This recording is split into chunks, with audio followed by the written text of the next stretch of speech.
בסרטון הקודם דיברנו על טבעת הלבנה בקשתית ועל השקיעה של השומנים. כדי לפתור את זה מהשורש, אנחנו חייבים להבין איך הכבד פועל כמעבדה הכימית של הגוף. השומן שאתם רואים בעיניים, או זה ששוקע בדפנות של כלי הדם, הוא בדרך כלל שומן שעבר חמצון.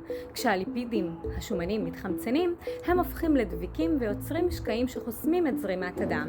ברפואה פונקציונלית, אנחנו מספקים לכבד 3 חומרי בניין קריטיים כדי לעצור את המשקעים האלה. מספר 1, לציטין, פוספטידיל חולין, הוא פועל כחומר מתחלב. התפקיד שלו הוא לשבור את השומנים לחלקיקים קטנים, מה שמונע מהם להיצמד אחד לשני ולשקוע ברקמות. אתם יכולים להשיג לציטין איכותי דרך התזונה בחלבוני ביצים, גרעיני חמניה וקטניות כמו סויה. מספר 2, נוגדי חמצון כמו ויטמין C וויטמין E הם שומרי הסף שמונעים הכולסטרול להתחמצן ולהפוך לפלק שנדבק לדפנות העורקים. ומספר 3, סיבים מסיסים כמו פקטין שנמצאים בתפוחים, שיבולת שועל, הם פועלים במעי כמו מגנט שקושר את עוטפי השומן ומוציא אותם מהגוף. התחילו בשילוב יומיומי של סיבים מסיסים יחד עם מקורות ללציטין ונוגדי חמצון. כשנותנים לכבד את חומרי הגלם הנכונים, הוא יודע לפרק את המשקעים ולהחזיר למערכת את הגמישות שלה.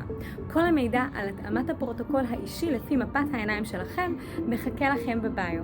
אני ננסי, רוקחת ואירידולוגית, ואני עוזרת לאנשים להבין את הגוף שלהם דרך קריאת מפת העיניים. אם מסקרן אתכם לדעת מה העיניים שלכם מספרות על הבריאות שלכם, כנסו לקישור שמופיע בביו, ואנחנו נתראה בסרטון הבא.